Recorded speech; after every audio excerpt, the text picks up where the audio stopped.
మా అహరోన్ కర్ర గురించి చెప్పుమా. అహరోను కర్ర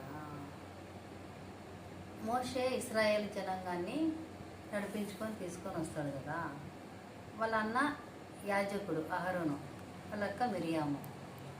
అయితే వీళ్ళు అందరూ అంటే ఆయన యాజకుడు ఎవరు అహరోను, వాళ్ళ కొడుకులు కూడా యాజకులే. అప్పుడు మిగిలిన వాళ్ళు ఏమనుకుంటారంటే వీళ్ళు 12 గోత్రాలు కదా వీళ్ళవి. 12 గోత్రాలు అయినప్పుడు ఏమి వాళ్ళే చేయాలా, మేము చేయకూడదా, మమ్మల్ని ఏర్పరచుకోలేదు దేవుడు, వాళ్ళనే ఏర్పరచుకున్నాడా అని చెప్పి మిగిలిన వాళ్ళకి అసూయ పుడుతుంది వీళ్ళ మీద. అసూయ కలిగినప్పుడు వాళ్ళు సనుగుతారు అనమాట అసూయతో. అప్పుడు ఆ సనుగు దేవుడు వింటాడు. విని అప్పుడు మోషేకు అహరోనుకి ఏం చెప్తాడంటే, ఇట్లా సరుగుతూ ఉన్నారు, వాళ్ళు నన్ను బాధ పెట్టినారు అని చెప్పి దేవుడు వాళ్ళతో మాట్లాడతారు. అప్పుడు కొంతమంది చనిపోతారు అన్నమాట. భూమిలోకి నెరవేర్చి భూమిలోకి తీసుకుంటాడు. ఎందుకు ఇట్లా జరిగింది అని మళ్ళీ కొంతమంది మీరు దేవుని ప్రజలను చంపేశారని చెప్పి మళ్ళీ అహరోను మీద వాళ్ళు సనుగుతారు.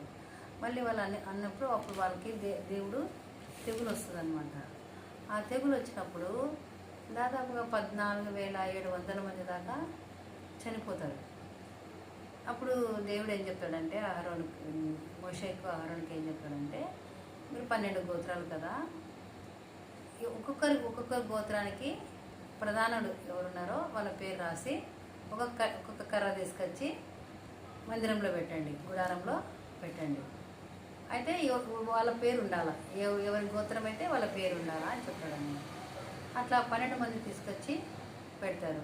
వాళ్ళల్లో అహరోను లేవి గోత్రికుడు. అయితే దాని మీద లేవి గోత్రంలో అహరోను పేరు ఉంటుంది.